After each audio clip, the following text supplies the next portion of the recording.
Capricorn, Capricorn. Yes, kamusta po? September 22 to 30. Knock, knock, knock, Capricorn. Welcome po sa Scorp's Work Tarot. Salamat po sa pagsubaybay sa aking channel. Yeah, magkwentuhan po tayo. So, here comes the sun. So, salamat po sa panonood ninyo at mga nagtsatsagang mga manood ng aking YouTube channel. So, let's not take things seriously. Yeah? So, ang tarot po ay depiction po yan ng buhay natin. Kaya lang iba-iba yung ating timeline. Kaya, kung ano po yung ma-resonate, huwag pong pilitin. So, tingnan, ito yung energy ni Capricorn. Mabilis siya. September 22 to 30. To 30, blah, blah, blah, blah. Three of Swords. So, heartache, ano yung pinutol mo dyan? Meron kang cut ang energy ni Capricorn. Last week ay, alam ko, ang ganda ng energy ni Capricorn eh. Siya yung super, iba yung level ng ano niya eh. Yung powers niya eh. Ito pa rin yata yung karugtong. Tingnan natin kung ito yung the same group of Capricorn na nakita ko the other week. Yeah? So, 7 of Cups. Nagmula ka sa pain. You want to cut whatever past, or you want to decide, or meron kang nasa stage ka ng meron kang dapat desisyonan, coming sa sa emotional space ito. Now that decision affect dong sa meron tong karugtong because of nasaktan ka. Yeah? Meron bang ganyan? Another relationship relationship para sa mga nag-ibigan, magsing-irog. Yeah? So Capricorn, tignan natin. September 22 to 30. So you're coming from the edge stage of heartache, lahat ng emotional pain, naramdaman mo rito, gusto mo nang tapusin. There's a message of you want to cut it clean. You are deciding now. It's either in the stage of doing that decision, or meron kang option. It's either you want to save it. Yeah? You want to save it because you don't want it to happen. Okay? So, yung space mo is still on that element of nurturing. Okay? O maaring dito ka nang galing sa energy na ito. Okay? Yes? So, you pour your emotion and you pour your hearts. Kumbaga sa lahat ng emosyon, pagmamahal, pag-aruga o pagkalinga. You see that little child there? So, yung pagmamahal ng isang ina sa kanyang anak. Yeah? Meron bang ganyan? Nasaktan ka. Nasaktan ka despite of what? Choices. Nasa stage ka ng pagpili ng something because you want to tapusin. Meron kang gustong tapusin. Meron kang gustong tapusin. May bagong panimbulayaan. Okay. Ito na tayo ulit. Okay. So, one thing different here, naka-reverse yung tower. I do not know kung babasahin ko siya ng upright or ano.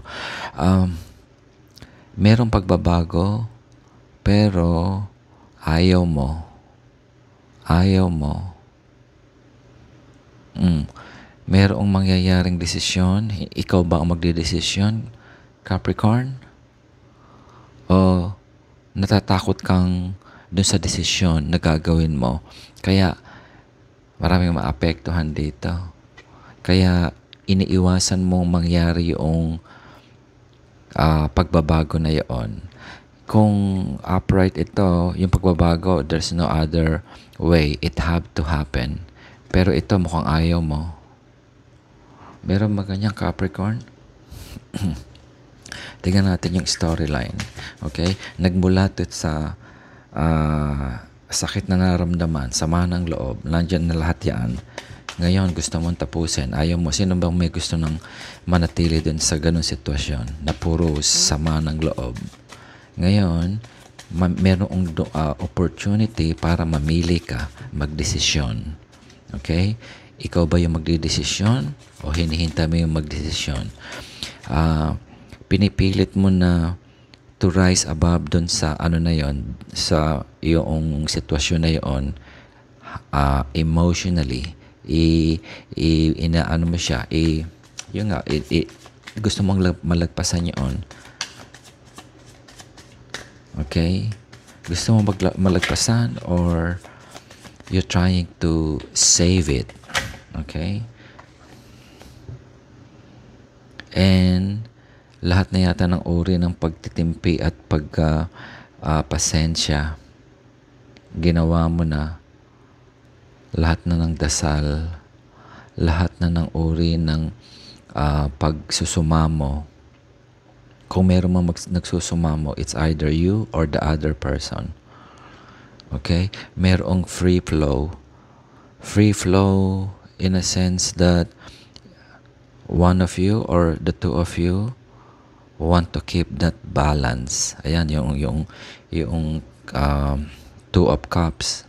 Okay? In the situation, there's an exchange. Merong exchange ng energy dito eh. Hindi lang ito, ikaw, isa lang ang nagtatrabaho, kumbaga, para i-save kung ano man yun. Kasi there's a pagbabago rito eh. Nagmula yung pagbabago na yun o yung gusto mong gawin na pagbabago dahil sa pareho na kayo nasasaktan or isa sa inyo. Hindi na ano na, ayaw niya na. As simple as that. Kailangan ng mamili. It's either tutuloy ba natin o hindi. Yeah? Tignan natin, bakit nagkaganito cancer? Meron bang ganyan? Ano yung dahilan? Ano yung naging dahilan at nasaktan ka? Yeah? May related ba to sa mga anak? May ano ba to? Sa pamilya, may maapektuhan anak?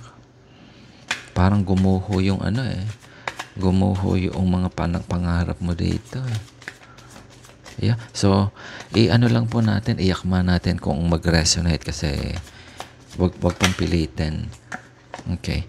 Okay. Hindi na ito mapipigilan kung ano na yung dapat mangyari, dapat mo na yatang gawin. Ito na yung judgment. Ito yung energy na ipinagpasalangit mo na.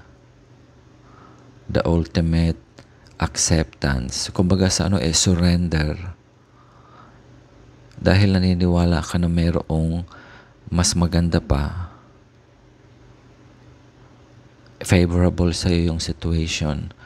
Maaring, parang nagulat ka rito sa sitwasyon na ito eh, dun sa pagputol o yung pag-cut mo sa isang bagay o connection. I would say na connection. Okay? Kumbaga sa trabaho ayaw mo na sa kumpanya dahil nasaktan ka na, pero gusto mo pa ring ituloy kasi masaya ka doon.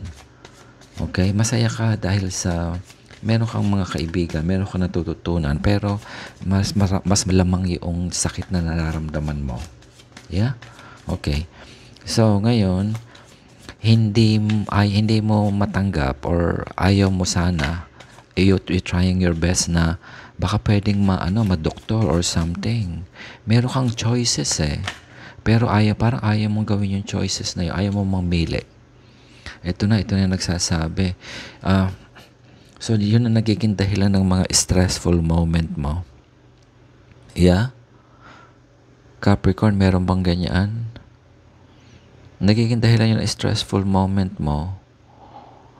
Ito yung tipo na, okay, ito nga yung sinasabi ko, fellow OFW, alam mo yung mga inaabuso ng mga amo or something. Kung that's a relationship, di po ba?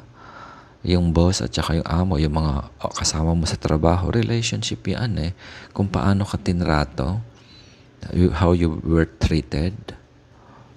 Ngayon, maaring merong nakita ko na parang meron ka ring emotional ano dun eh. Hindi lang emotional attachment, meron ka ring mga naging ka-close. Okay? Kung sa trabaho, kung sa relasyon, hindi naman lahat puro sakit ng puso. Pero mas malamang yung sama ng loob na natanggap mo. Merong nangyari na parang hindi mo natanggap. Halimbawa, na-promote pa yung isang kaibigan mo instead sa'yo. Yung ganun tipo. Okay? Meron kang sign na nakita, nabigyan ka ng choices, kumbaga sa relationship, nakita mo na yung pagtatrato sa'yo, pero ini-ignore mo. Kasi you're using more of your emotion. Kasi minahal mo rin yung kumpanya, something like that, or minahal mo rin siya. Yeah? Ngayon, dumating na yung sitwasyon na talagang parang nasukdolan na siya. Yung ultimate ng ano, yung pain mo. Minsan meron tayong parang nabuhusan tayo ng malamig na tubig minsan. You know, yung mga signs. Yeah, kumbaga sa tipo na-promote na yung si ano, mas magaling pa ako, mas matagal pa ako nagtatrabaho doon, pero na-promote siya. Tapos, so tuloy ka pa rin. Dahil nga mahal mo yung kumpanya or sino man tong minahal mo na ito. Pero patuloy pa rin. Meron ka ng sign na mga ganoon to move away. Tapusin na yung sama mo ng loob. Kasi hindi ka na masaya. Nagiging stressful ka lalo doon eh. Hindi mo makita yung value. Wala kang value na of appreciation. Pero makukuha mo na daw yun, sabi. Kung ano yung binibigay, ino-offer mo, dapat ganun din ang babalik mo kasi yun ang ina-expect mo eh. You've been patient. The patience mo ay talagang so nasa maximum tolerance. Pero, kasi nga meron kang kumbaga sana yun, talagang mabait ka. Meron kang dahilan kung bakit ayaw mo pa rin kumalas. Yeah? Meron dahilan din to eh. Pero sabi dito, iikot din talaga yung sitwasyon at kung ano man yung hinahanap mo na yun, nandiyan na rin sa harapan mo. Yung solution dun sa pain at yung pinag-ihintay mo ay yung pagtsatsaga mo. Okay. I can see multiple effect dito. Kung sakaling ayaw mo umalis sa trabaho kasi mahirap ang practicality, mahirap maghanap ng trabaho or amo, ganun din ang magiging resulta sa iba.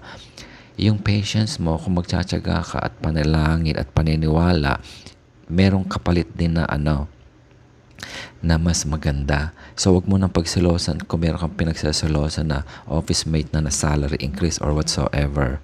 That's how it means here. Okay?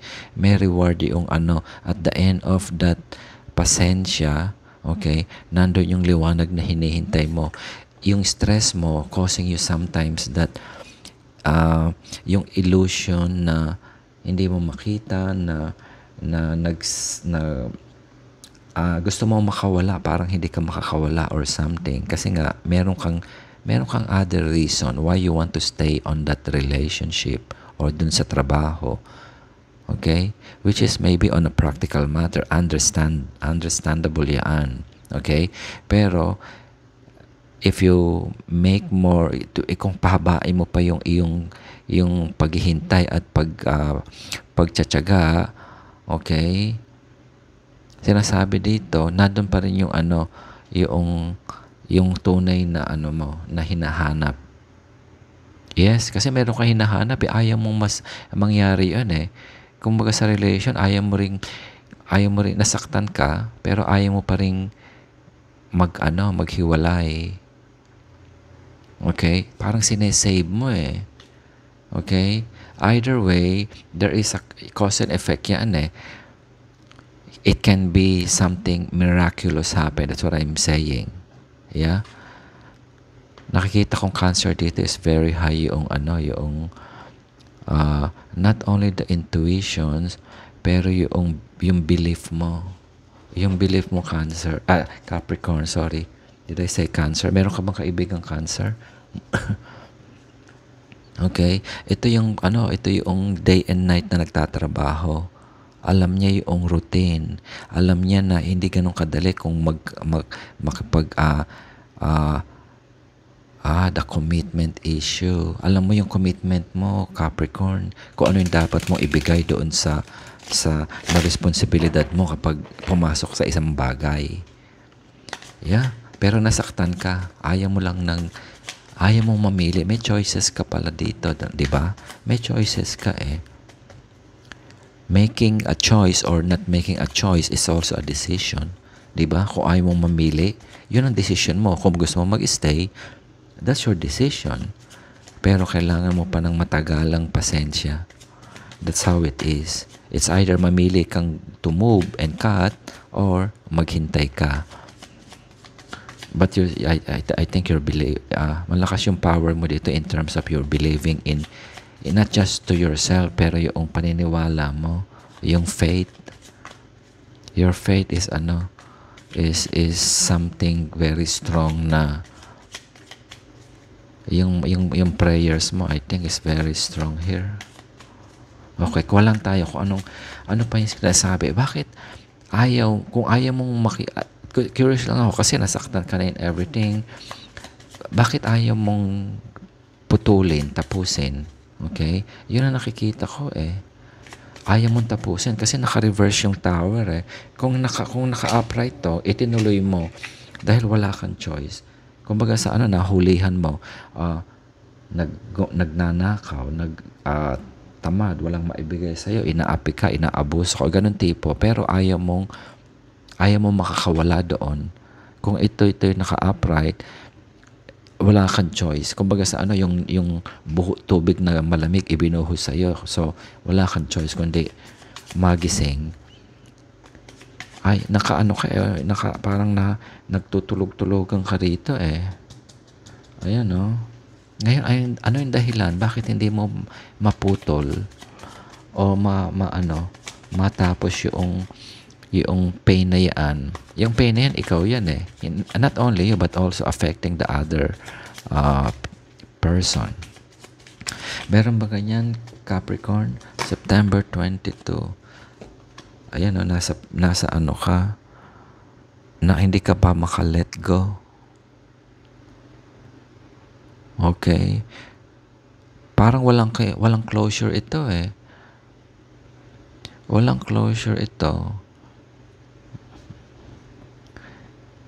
Ngayon, ang something, dito, strange, okay, this wheel of fortune, okay, the wheel of fortune is, success of, it's success, financial success, okay. So, what it means here, if you're moving to that direction of making that right choice, ito yung tipo na agrabyado ka. I can continue the story of yung boss na hindi ka binabayaran. There's something better if you just choose wisely. Or, if you stay, that's also another possibility kasi some of the Capricorn na nakikita ko rito, they want to stay. Kumbaga sa gusto ko pa rin magstay dito sa kumpanya na to kasi natatakot nga ako na sa kampante na ako dito. Ganun din sa relationship. Codependency yan eh. Kumbaga sa marami ka nang napagdaanan na ganoon, pwede mo nang tiisin. Yeah? Meron mang ganyan.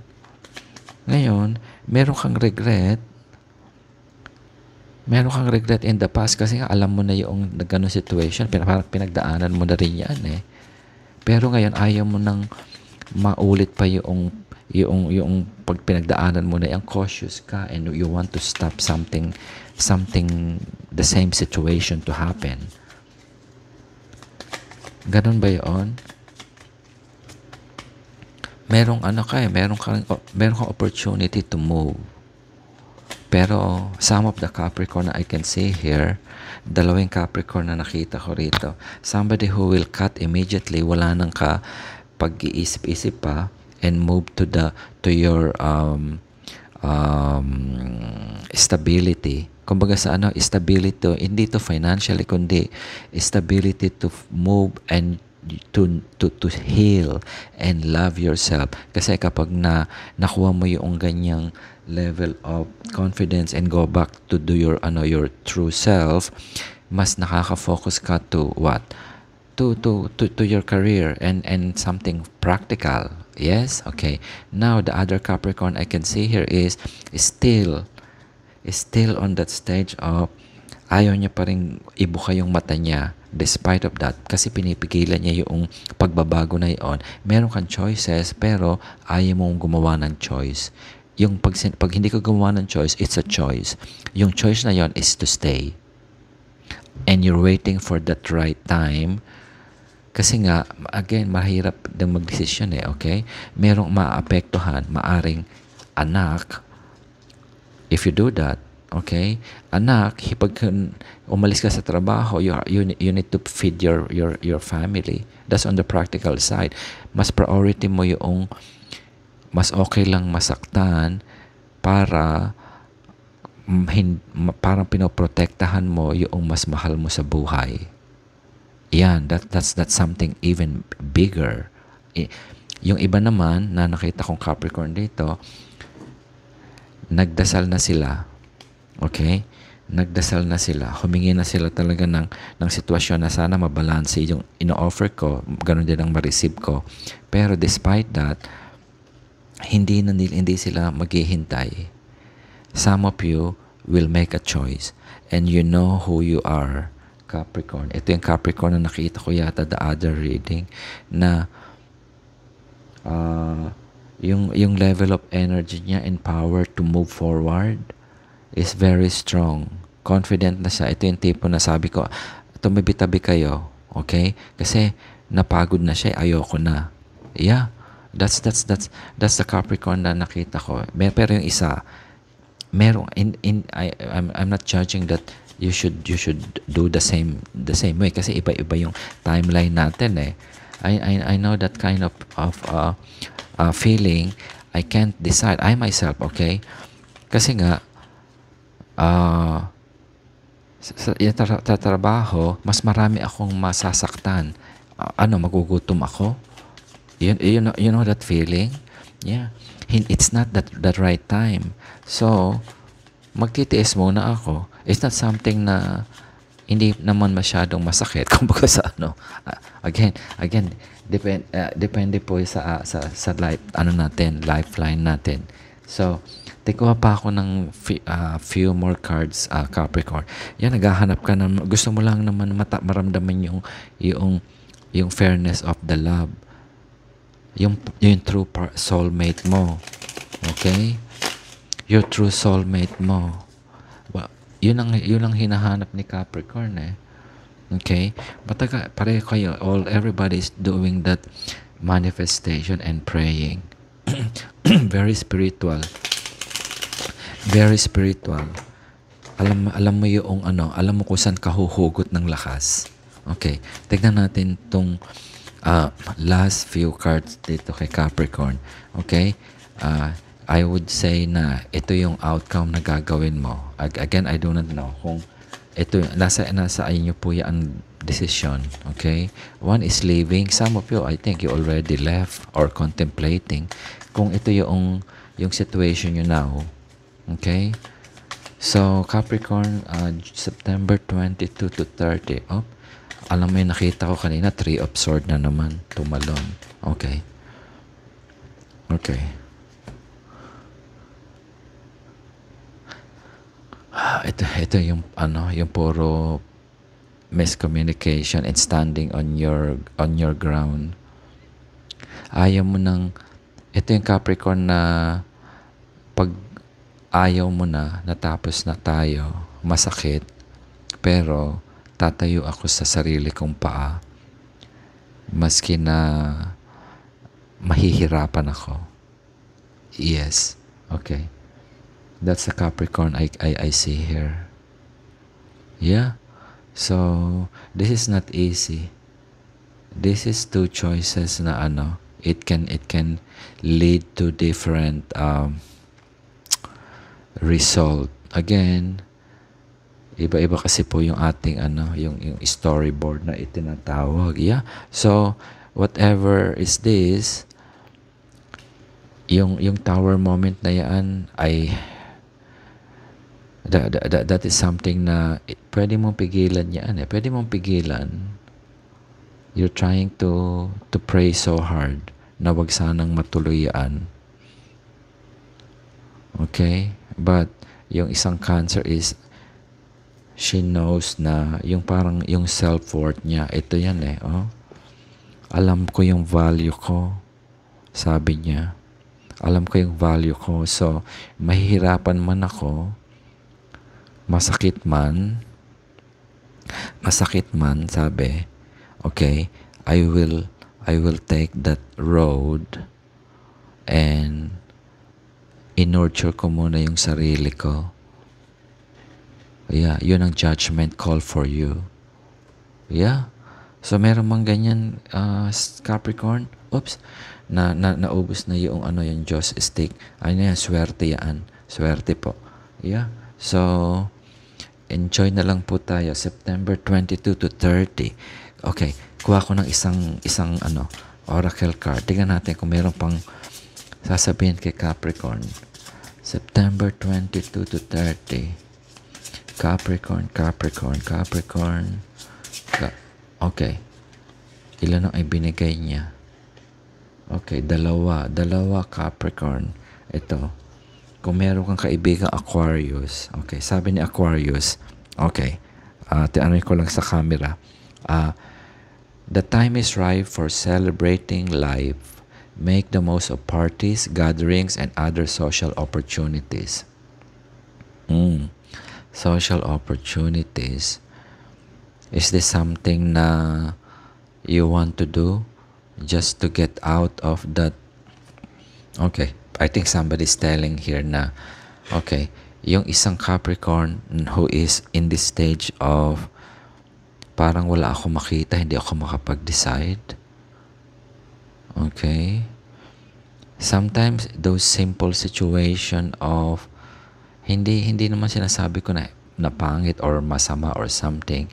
There is something that we can learn from those things, and it would help us na makita natin yung hinahanap nating sagot. Okay? Hindi naman siguro parting para magsasayaw ko o maglalasing ka dito.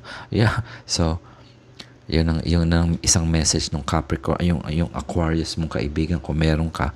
Ngayon, sabi ng waxing moon, now is a good time to focus on achieving your own personal goal. Yeah. Okay, dito yan. Ito yung nakikita ko siya. Kasi, ito yung si Capricorn na masasaktan ako, pero handa akong masaktan kesa ituloy ko yung nangyayari na mas madaming masasaktan. Okay? And your personal goal is to build your foundation. So, Wheel of Fortune is all about business, money, career, opportunity, anything na nahahawakan, real 3D world. Okay? Because kapag nakaano ka rito, ito merong message ito para kay Capricorn eh. Kasi yung balance na yon, hindi ka mag-expect ng somebody to flow that empty cup for you. You yourself is sufficient. Okay? Naghahanap kasi minsan tayo ng somebody, ikaw yung makakapagpupuno ng aking tasa or something. Emotional support. Normal yun eh. Okay? Pero ang sinasabi dito si Capricorn na ito, okay, your personal goal, you fight for what you believe in. Yan siya, yung glow is in your, it's inside you, it's in your heart. I think that's also the glow in this crown here. Handa ka ng masaktan, ng sakitan lang or whatsoever, pero handa ka ng tumuloy doon para ma-achieve mo yung personal goals mo. Whatever it is, iba-iba yung definition natin, Capricorn. So, yeah. So, September 22 to 30, ang reading po natin. So, enjoy po tayo. Shout out ako sa mga OFW kung nag-resonate. So, ingat po. Happy weekend.